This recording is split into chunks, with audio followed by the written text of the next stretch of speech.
The Silent Extinction Protocol. Commander Sarah Chen stood at the observation deck of the TDS Resolute, watching the stars stretch into infinity. The Terran Defense Station orbited at the edge of human space, a monument to humanity's rise among the galactic community.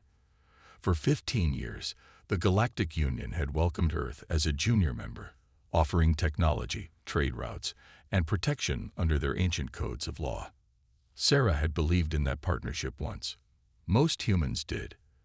The Union presented itself as a benevolent federation of advanced species, guiding younger races toward enlightenment and prosperity. They offered education programs, cultural exchanges, and integration centers where humans could learn to adapt to galactic society. But Sarah had always been suspicious. Something felt wrong about the way Union representatives smiled too widely, spoke too carefully, and watched humans with eyes that seemed to catalog every weakness. Her military instincts, honed through decades of service, screamed warnings that the political leaders chose to ignore. The first sign came from the outer colonies. Human settlements that had eagerly participated in Union integration programs began reporting strange medical issues. Birth rates plummeted. Fertility clinics overflowed with desperate couples. Scientists blamed environmental factors, stress, or unknown pathogens. The Union offered their advanced medical assistance, establishing treatment centers on every affected world. Sarah's daughter had been among the first volunteers for the integration program on New Geneva. Brilliant, idealistic, and eager to represent humanity among the stars, Lieutenant Maya Chen had vanished into the Union's educational facilities 6 months ago. Official reports claimed she was thriving, but something in the sanitized communications felt hollow. The breakthrough came from an unexpected source. Dr. Marcus Webb, a xenobiologist working in the Union's medical exchange program, had smuggled data from a facility on Kepler 442 bits. His hand shook as he transmitted the encrypted files to Sarah's personal terminal. "Commander, you need to see this," he whispered through the secure channel. "They're not helping us. They're destroying us."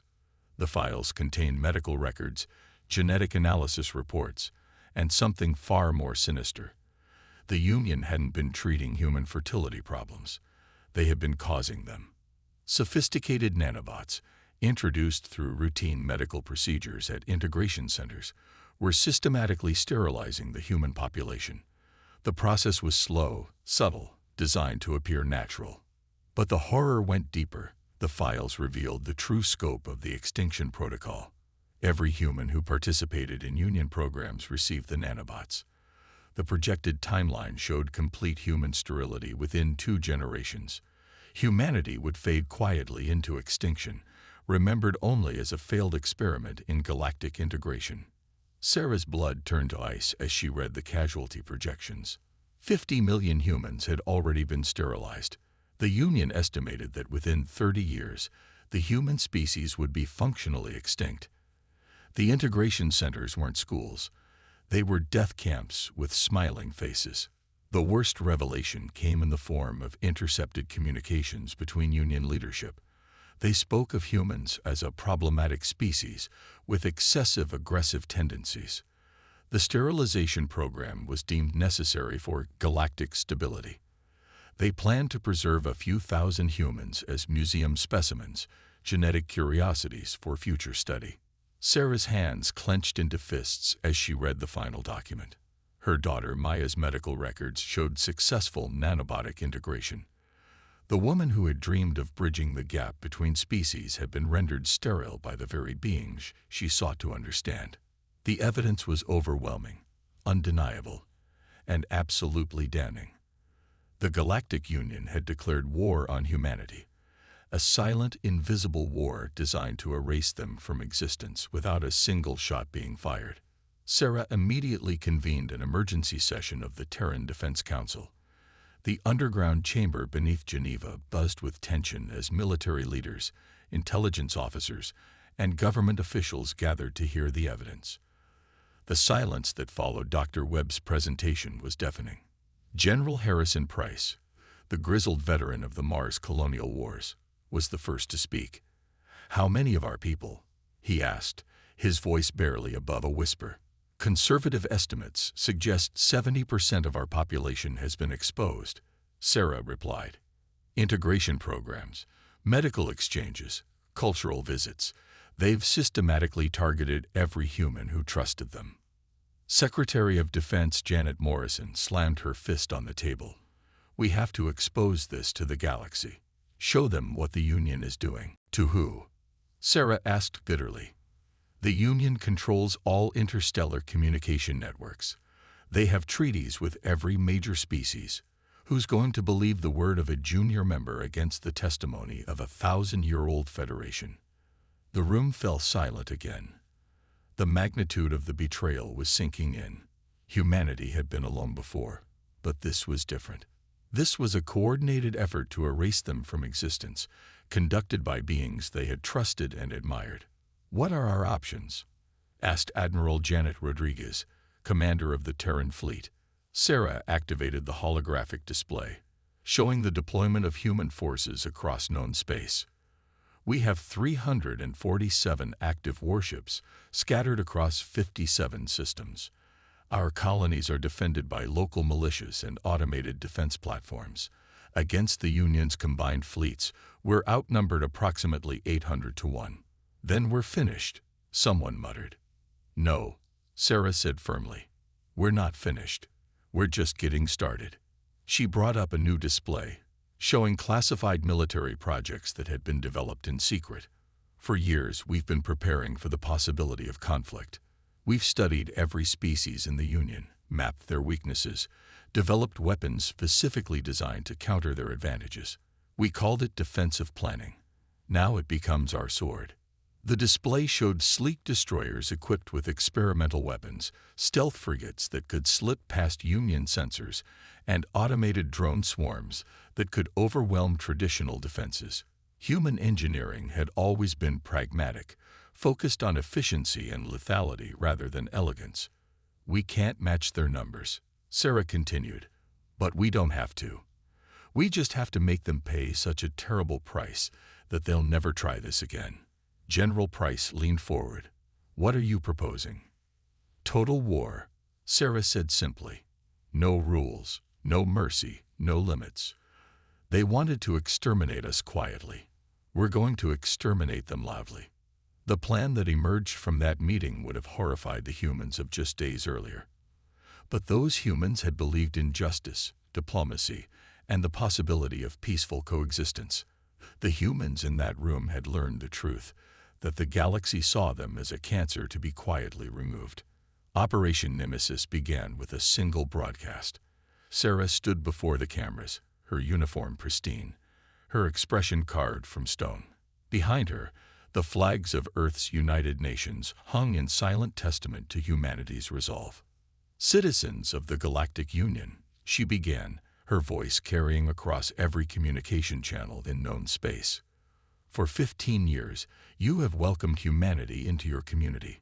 You have spoken of peace, cooperation, and mutual benefit. You have lied. The broadcast continued for 23 minutes. Sarah methodically presented the evidence, showing the medical records, the sterilization protocols, and the callous communications between Union leaders. She named names, showed faces, and laid bare the conspiracy that had nearly succeeded in destroying humanity. You called us a junior member, she said as the broadcast neared its end. You treated us like children who needed guidance. You were wrong. We are not children. We are not your subjects. We are predators, and you have just revealed yourselves as prey. The final words echoed across the galaxy with the weight of absolute certainty. You wanted to exterminate us in silence. We will exterminate you in the light of burning stars. There will be no mercy. There will be no negotiation. There will be no survivors among those who planned our destruction. The broadcast ended with a simple statement that would haunt the galaxy for generations to come. Humanity has been awakened. We will not sleep again until our children are safe. Within hours of the broadcast, Union forces began mobilizing. Fleets that had been scattered across the galaxy converged on human space. Diplomatic channels buzzed with desperate attempts at communication. The Union leadership, caught completely off guard by the revelation of their secret program, scrambled to control the narrative. But it was too late. The die had been cast. Humanity's final warning had been delivered, and now the galaxy would learn what happened when you threatened the survival of a species that had clawed its way up from primordial mud to reach the stars. Sarah stood once again at the observation deck of the Resolute, but now she wasn't alone. Every human ship in the fleet was taking position, preparing for the war that would determine whether humanity would survive to see another generation. The stars no longer looked peaceful. They looked like targets. The reckoning unleashed. The first strike came without warning, as all good hunts should. The Union monitoring station at Proxima Centauri had been tracking human fleet movements for weeks, confident in their technological superiority and overwhelming numbers. The station's crew of mixed species, Altarians, Regelians, and Centaurians, had dismissed the human broadcast as desperate propaganda from a dying race. They were wrong. The TDS Phantom materialized from the void less than 1,000 kilometers from the station, its experimental cloaking systems finally proving their worth. Captain Torres, a veteran of the asteroid belt conflicts, had volunteered for the mission that would officially begin humanity's war of extinction. "Target locked," reported his weapons officer, a young woman whose brother had been sterilized at a Union facility on Mars. "Fire," Torres said simply.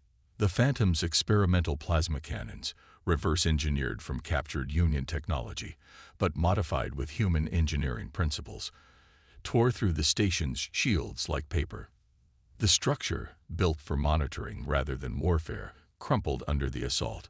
73 Union personnel died in the first 30 seconds of humanity's response. Torres opened a channel to the dying station. "This is Captain Torres of the Terran Defense Force. You wanted to monitor us. Consider this your final observation." The explosion lit up the Proxima system like a new star, and the message was clear across the galaxy. Humanity was done playing by the Union's rules. The coordinated assault that followed demonstrated exactly why the Union had been so afraid of human aggression. Unlike the ponderous, ritualized warfare that had characterized galactic conflicts for millennia, human tactics were brutal, efficient, and utterly without mercy. Admiral Rodriguez commanded the fleet from her flagship, the TDS Retribution, a massive dreadnought that had been constructed in secret over the past 5 years. The ship's hull was painted black, absorbing scanner energy and giving it a predatory appearance that struck fear into Union forces. "Status report," Rodriguez demanded as the first wave of attacks concluded. "Proxima monitoring station destroyed," came the report from her communications officer. "Kepler 442 bits integration facility eliminated. Gliese 667C Medical Center has been reduced to debris. Wolf 359 Cultural Exchange Post is offline." Rodriguez nodded grimly. The simultaneous strikes had been timed to the second, hitting Union facilities across 17 systems in a coordinated assault that demonstrated human planning and precision. But these were just the opening moves. "Phase 2, she ordered. The next targets were more ambitious. Union supply convoys, merchant fleets, and logistics stations found themselves hunted by human ships that struck from the darkness and vanished before reinforcements could arrive. The humans had studied every major trade route, every supply line, every critical junction in the Union's vast network. Commander Sarah Chen, now promoted to Fleet Admiral, coordinated the campaign from the Terran Defense Command. The underground facility had been expanded into a vast war room, with holographic displays showing the entire galaxy. Red markers indicated successful strikes, while blue markers showed Union fleet movements. "They're trying to consolidate their forces," reported Intelligence Director Walsh, a former Union exchange student who had escaped sterilization by pure chance. "Major fleet movements toward the core systems." "Let them," Sarah replied. "We're not trying to hold territory. We're trying to make them bleed." The Union's response was predictable. They attempted to use their diplomatic channels to rally support from neutral species, claiming that humanity had become a rogue element that threatened galactic stability. Some species listened, but others remembered their own experiences with Union integration programs. The Vegan Confederation, a minor power that had always been suspicious of Union motives, quietly began sharing intelligence with human forces. The Syrian Republic, whose own population had been decimated by a mysterious plague shortly after joining the Union, started denying Union ships access to their systems. But the Union's most significant problem was that they simply didn't understand how to fight humans. Their military doctrine was based on centuries of formal warfare, fleet engagements, territorial control, and gradual attrition. Human tactics were based on one simple principle: kill the enemy as efficiently as possible. The turning point came when Captain Elena Vasquez of the TDS Nemesis intercepted a Union diplomatic convoy in the Vega system. The convoy consisted of 12 ships, including the personal transport of High Counselor Zethkar, the Altarian who had personally designed the extinction protocol. "Sir," reported Vasquez's tactical officer, "we're detecting civilian vessels in the convoy." Vasquez's expression didn't change. "Are they Union?" "Yes, sir. Diplomatic immunity flags are active." "Then they're not civilians," Vasquez replied coldly. "They're participants in genocide." The Nemesis opened fire with everything it had. Quantum torpedoes, particle beams, and kinetic projectiles shredded the convoy. The diplomatic immunity that had protected Union officials for 1,000 years meant nothing to humans who had seen their species marked for extinction. High Counselor Zethkar's final transmission was broadcast across the galaxy. "Please, we can negotiate. There must be a peaceful solution." Vasquez's response was heard by every species in known space. "You had a peaceful solution. You chose genocide instead." The psychological impact was devastating. Union leadership, accustomed to immunity from consequences, suddenly found themselves targeted for elimination. The careful hierarchy that had maintained order for millennia began to crumble as officials fled to secure locations or attempted to negotiate private truces with human forces. The Union's military response was massive but ineffective. Their fleets were designed for traditional warfare, not for hunting ghosts in the dark between stars. Human ships, built for speed and stealth rather than ceremony, struck and vanished before Union forces could respond effectively. The campaign reached its climax when Admiral Rodriguez received intelligence about a gathering of Union leadership on the heavily fortified world of Altair Prime. The Council of Elders, the highest governing body in the Union, was meeting in emergency session to coordinate their response to the human threat. "It's a fortress world," warned her strategic advisor. "Orbital defense platforms, planetary shields, and a garrison fleet of over 200 ships." "Perfect," Rodriguez replied. "We'll finish this in one strike." The assault on Altair Prime was humanity's masterpiece of military engineering. Using a combination of stealth technology, cyber warfare, and sheer audacity, the human fleet penetrated the system's defenses and launched a coordinated assault on the planet's surface. The orbital bombardment lasted for 6 hours. Human ships, using weapons that would have been considered war crimes under Union law, systematically destroyed every military installation, government facility, and communications array on the planet. The Council of Elders, the architects of humanity's planned extinction, died in the fires of their own world. Sarah Chen stood in the command center, watching the tactical display as Altair Prime burned. The revenge was complete, but the cost had been enormous.